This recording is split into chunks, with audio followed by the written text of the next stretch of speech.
તમે આમ જોયા, તમે કોઈની ખબર લેવા જાઓ ને તો તમારી જોડે ખબર લેવા જાઓ તો માણસો વ્યવસ્થિત લઈને જજો, કારણ કે એવા બૂઠા ને બૂઠા લઈને જશો ને તો ભરાઈ દેશે મારા બેટા. મારે એવું થયેલું યાર, મારે એવું થયેલું એટલે તમને કહું છું. હમણાં હું એક જગ્યાએ ખબર લેવા જવાનું હતું તો હું જતો હતો. હવે હું એકલો જતો હતો, એકલો મેં કીધું કંટાળો આવશે, લાય મારો મિત્ર જોડે બેઠો છે એને લઈ જાઉં. એ મારા મિત્રનું જોડેથી લઈ જાય. મેં કીધું ચલ ભાઈ આપણે આવીએ. મન કે ચલો કે મફતની ચા પીવા મળે તો હું આવું. એને એમાં ચાનો જબરો શોખ, એટલે ગાંડો શોખ. તમે સાહેબ એક કે હાથ અને 5-5 રકાબી ચા આપો ને ઠપકારી યાર, શું વાત કરો તમે યાર. ચાના રસિયા અમુક બહુ ગાંડા હોય. મને રાત્રે 2-3 વાગે તમે માણસો ચા પીવા જોઈએ. અમારે રાતનું શૂટિંગ હોય ને તો 12-1 વાગે શૂટિંગ ચાલુ થાય તો સવારે 5 વાગે શૂટિંગ પતે. તો હું રાત્રે 2 વાગે વચ્ચે બ્રેક પાડું, મને ચા પીવા જોઈએ, કારણ કે ચાના રસિયા છીએ અમે ભાઈ. ચા વગર ના ચાલે, બધા વગર ચાલે પણ ચા વગર ના ચાલે. તો વાત એ કરતો તો પેલો ભાઈ કે ચલ હું આવું, આપણને કે મફતની ચા પીવા મળી જાય, જોડે ગુડ ડે બિસ્કીટ હોય, ખાખરા હશે તો આપણે ચાલી જઈએ. મેં કીધું ઓ મારા બેટા, એ કંઈ મારે સગાઈ જોવા નથી જતા, આપણે કોઈ ખબર લેવા જઈએ. આ તો સગાઈ જોવા જતા એમ કરી છે કે ગુડ ડે બિસ્કીટ હોય, ખાખરા બધું ના પેલી છોકરી લઈને આવીને આગળ વેવાય આપણા ઘરે જવા તો મૂકે. તો મેં કીધું ખબર લેવા જવાનું છે, આપણે જઈને આવીએ. મન કે ચલ વાંધો નથી, હું આવું. તમે 2 જણા ખબર લેવા જઈએ. પણ હું જે ભાઈને લઈ ગયેલો ને, અમારો ભાઈ એકદમ નેગેટિવ માણસ છે. એના મોઢામાંથી એક સારી વાત ના નીકળે. હું એ લઈ ગયા પછી તો મને એમ થયું રસ્તામાં કે સાલા આને લઈ તો જાઉં છું પણ આ હાલ આબરૂ ના કર.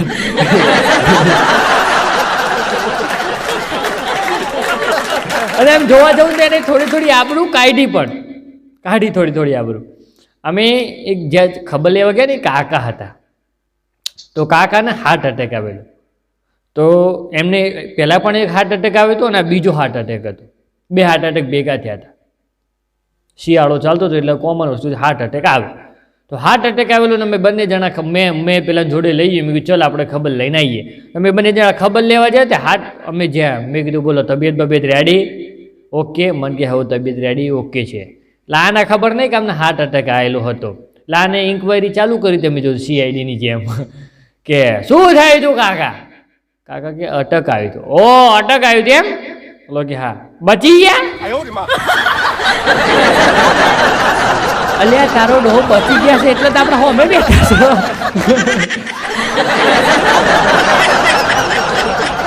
એટલે કીધું કે હા હાર્ટ એટેક આવ્યો એટલે આવ્યો કે બચી ગયા. મારા દીકરા બે બચી ગયા ને એટલે જ આપણે ખબર લઈએ. પછી મેં આમ કરીને કોણી મારી. મેં કીધું બંધ થા. પણ શું કૂતરાની પૂંછડી વાંકી ને વાંકી, સીધી થાય નહીં. ત્યાંને થોડી વાર એને પાછું પૂછ્યું કે હાર્ટ એટેક આવે એમ? પેલા કે હા. પહેલો આવે હાર્ટ એટેક? પેલા કે ના બીજો હાર્ટ એટેક આવ્યો. ઓ કે હવે તે ત્રીજો આવશે તો પતી જશો નહીં તમે? મેં પાછું તોડીને કીધું મારે. મેં કીધું બંધ ચાલે શું કામ મારી આપણું કાઢે છે.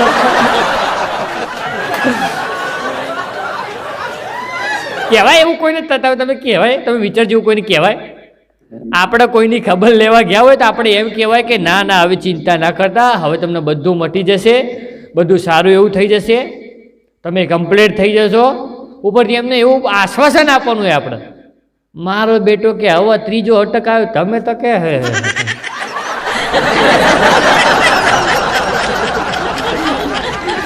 એટલે ક્યાંક ખબર લેવા જાઓ, ક્યાંક તમારા સગામાં જાઓ તો ધ્યાન રાખજો, કારણ કે આવા લોચા તો ઘણા થાય છે. ઘણા એટલે ઘણા સગા, તમારા સગામાં લોચા થાય ને તો પછી વધારે લોચા પડે. લોચા તો થાય જ અને ઉપરથી વધારે લોચા પડે. એટલે ક્યાંક સગામાં કોઈકને લઈ જાઓ તો જોડે વ્યવસ્થિત માણસ લઈ જાઓ એવું ટ્રાય કરવાનું. અને સારું બોલે ને એવો માણસ હું તો કહું છું લઈ જવાનો. તમારી સાથે સારું બોલે ને એવો માણસ રાખવાનો. હવે તમે કોઈક માણસને ખબર લેવા લઈ જાવ એની જોડે, બરાબર? હમણાં એક ભાઈ બીજાને હું ખબર લેવા લઈ ગયો હતો. એ ભાઈને છે ને કેન્સર થયું હતું ને તો હું એને ખબર લેવા લઈ ગયો હતો મારી જોડે. તો એ તો પહેલાં કંઈ બોલતું નહોતું, પણ અમે ખબર લેવા બેઠા, જમવાનું ત્યાં જ હતું, તે જમી લીધું, મારા સંબંધ નહીં થાય એટલે એ જમીને અમે પાછા બહાર ખબર લેવા બેઠા. એટલે આને તો એની ચાલુ કરી, ત્યાં કાકા શું વાત કરું, મારા પડોશવાળા કાકાને કેન્સર થયું હતું કે 4 જ મહિના જીવ્યા કે. મેં કીધું બંધ થા. તોય મારો દીકરો ચાલુ કે 4 જ મહિના જીવ્યા હોય. અને હા, એમને તો કમ્પ્લીટ ઘરે સાજા સમ લાવી દીધા હતા, કમ્પ્લીટ ખાતા પીતા બધું થઈ ગયા હતા. પછી અચાનકથી શું થયું તો મળી આખા. હવે આવું મારા બેટા કે એટલે જે પેલો સાજો થઈ ગયેલો હોય એને કેવું થાય, ખરા આપણે સાજા થઈને તણાવમાં જતા તો નહીં રહે કે.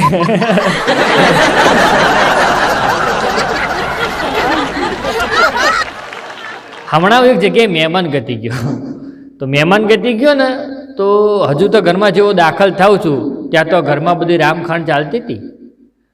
પતિ પત્ની વચ્ચે ભયંકર ઝઘડો ચાલી રહ્યો હતો. પત્ની તો બગડેલી, તમે જુઓ તો છૂટા બુજારાના ગા કર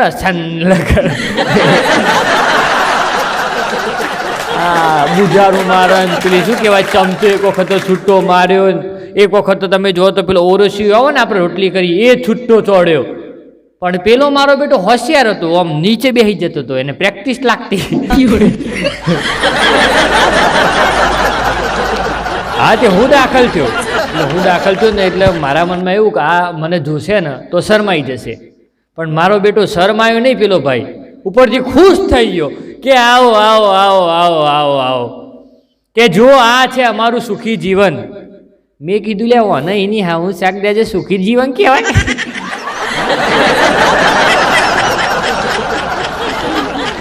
પેલી છૂટા ઓરસિયાના પેલા શું કહેવાય ચમચાના છૂટા ઘા કરે છે, ઓને સુખી જીવન કહેવાય. મન કે એ તો વાત સાચી છે, હવે દુઃખ છે તો શું કરું દુઃખ છે. મેં કીધું દુઃખ હોય તો એમાં કોઈ કરે ના, ભોગવો. હમણાં તારો ભાઈ બીજો મારતો હોય, તારા પપ્પા બીજા મારતો હોય તો આપણે કહી શકીએ. હવે તારી ઘરવાળી તને મારે છે એમાં આપણે કહેવાય? કોઈની ઘરવાળી એના ઘરવાળાને મારતી હોય તો હું તો કહું છું કદી કહેવા જવું નહીં, કારણ કે બેની પર્સનલ મેટર છે. રોટલા ખવડાવીને હાલ છે તેની ઘરવાળીની એને આપશે. હજી એના પપ્પા મારતા હોય, એના ભાઈ મારતા હોય તો આપણે કહી શકીએ કે ભાઈ મારો નહીં આમ તેમ. હવે એની ઘરવાળીને આપણે શું કહેવાનું કહેજો. તે જોઈને તો મન તો ખુશ થઈ ગયો કે જુઓ આ છે અમારું સુખી જીવન. એટલે મેં કીધું પેલી તને છૂટા ચમચા મારે છે, છૂટો ઓરસિયો મારે છે, તું આને સુખી જીવન કહે છે? મન કે હા. મેં કીધું તમે કઈ રીતે સુખી મન કહેજે? કે જો બબલો ભાઈ આમાં કેવું ખબર, જો એ છૂટો ઘા કરે અને વાગી જાય તો એ ખુશ, અને બચી જઈને બટકું ભર દઉં બેસી જાઉં હું તો હું ખુશ.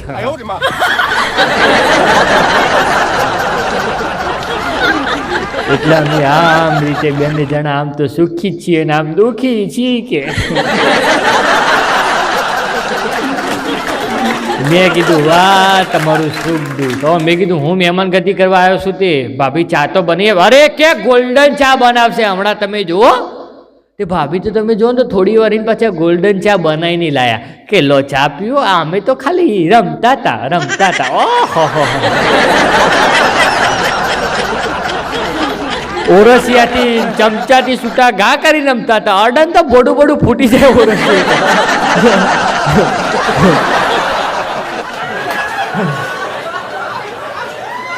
અને એ વાતમાં ખોટ નથી કે જેમ સારું લાગતું એમ લાગે.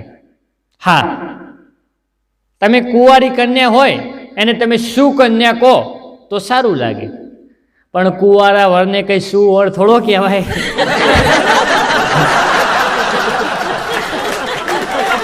સારું લાગતું એમ લાગે યાર. કુંવારી કન્યાને શું કન્યા કહો ચાલે, કુંવારા વરને સુવર ના કહેવાય, નહીતર હાટાપાઈ થાય પછી. અમારા દીકરાને તમારે ભૂંડ કહેવાની હિંમત કઈ રીતે થઈ? સુવર એટલે ભૂંડ થાય ને? હા, એવું થાય. બાકાજીકી બોલાય પછી નથી કે જેમ જેમ જે શોભતું એમ શોભે, જેમ સારું લાગતું એમ સારું લાગે.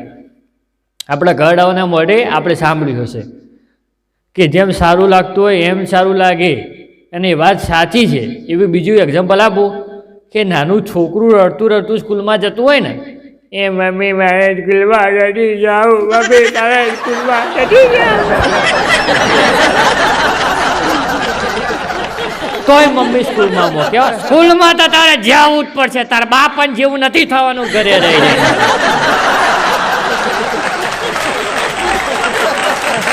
એમાં બિચારા બાપાનો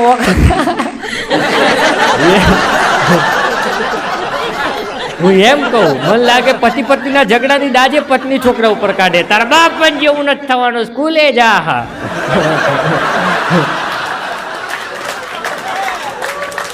એટલે એમ કરી સ્કૂલે તો મોકલે. પણ વાત એ કરતા હતા કે જેમ સારું લાગતું એમ સારું લાગે. તો કોઈ માં હોય, કોઈ મહિલા હોય, તો એવી રીતે એના છોકરાને છોકરું રડતું હોય, મસ્તી કરતું હોય, સ્કૂલમાં જાય તો આપણને સારું લાગે, આપણને કે એવું લાગે નહીં. પણ એની જ જગ્યાએ 25 વર્ષનો આપણો લાલો ઘોડો આદમી જેવડો છોકરો રોતો કોલેજ જાય,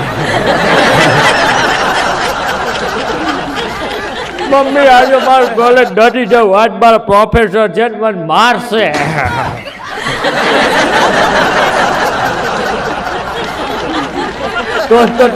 તો કેવું લાગે તમે વિચાર કરજો. પેલું નાનું છોકરું હોય ને તો એ કેવું કે તમને ખબર, એને સ્કૂલે ના જવું હોય તો કે મમ્મી હું સ્કૂલે જાઉં પણ તમે મને છે ને ચોકલેટ લઈ આપો, ચોકલેટ.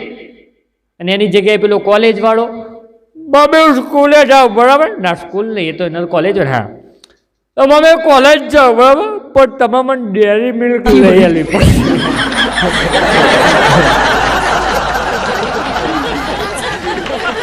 તો એ કોલેજ વાળો એમ કે મને ડેરી મિલ્ક લઈ આપો ને પછી હું સ્કૂલમાં કોલેજમાં જાઉં, તો એ સારું લાગે?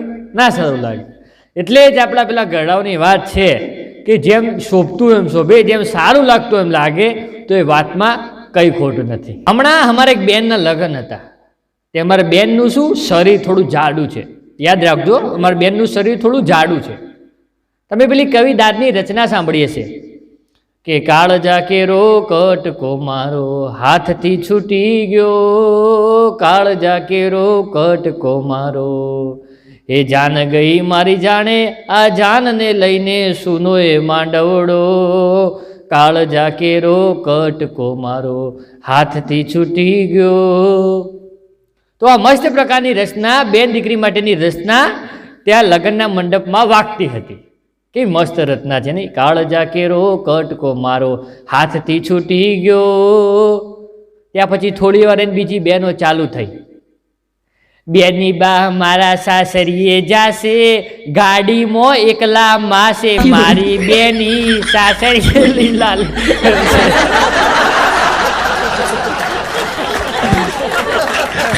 પહેલા તો કહેતા હતા કાળજા કેરો કટકો મારો હાથથી છૂટી ગયો. હવે બેનનું શરીર થોડું જાડું એટલે આવું સંભળાવવાનું, બેનની બા સાસરીએ જાશે ને ગાડીમાં કેમના માસે, ગાડીમાં કેમના માસે ને ગાડીમાં એકલા માસે. પણ લગ્ન ગીતોની પણ મજા છે. હું તો મારા કાર્યક્રમમાં બોલતો હોઉં છું કે તમે તમારા વડીલો પાસેથી, તમે તમારી માતા બહેનો પાસેથી, વડીલો એટલે લેડીઝોમાં માતા બહેનો કહું છું, એમના જોડેથી બીજું લો ના લો કોઈ વાંધો નથી, તમારા વારસામાં બીજું લો ના લો કોઈ વાંધો નથી. પણ આવા લગ્ન ગીતો અમુક તો અત્યારની બહેની દીકરીઓને કહેવાનું કે શીખજો, કામમાં લાગશે. અને એક પ્રકારની મજા છે. મેં જોયું છે લગ્ન ગીતોમાં અત્યારની બહેનો દીકરીઓ તો શું જાય ને તો એમનો કશો ઇન્ટરેસ્ટ ના હોય કે આ ગાણા ગાય. લગ્ન ગીતનો ગોણાય કહેવાય, અમારું ઉત્તર ગુજરાતની ભાષામાં તો ગોણા કે. પણ લગ્નમાં તમે જાઓ તો ખાલી ફોન ફેંચશો નહીં, ફોટા નકરા પાડશો નહીં, આવી બધીમાં ધ્યાન આપો. આવા બધા આપણા શું કહેવાય લગ્ન ગીતો, લોકગાણા, આમાં બધા પણ ધ્યાન આપો. અત્યારે તો બેનો દીકરીઓ લગ્નમાં જાય એટલે મેકઅપ બેકઅપ કરીને ચાલ ને મારો ફોટો પાડને લઈ. અરે લગ્ન છે, ફોટો તો પડાવવાનો છે, પણ પછી નકરા ફોટા ના હોય. અમુક બહેનો તો સ્ટુડિયો વાળા પાછળ જ પડશે, મારો પાડજો ને એક, પેલો સારો નતો આવ્યો, આ પાડો.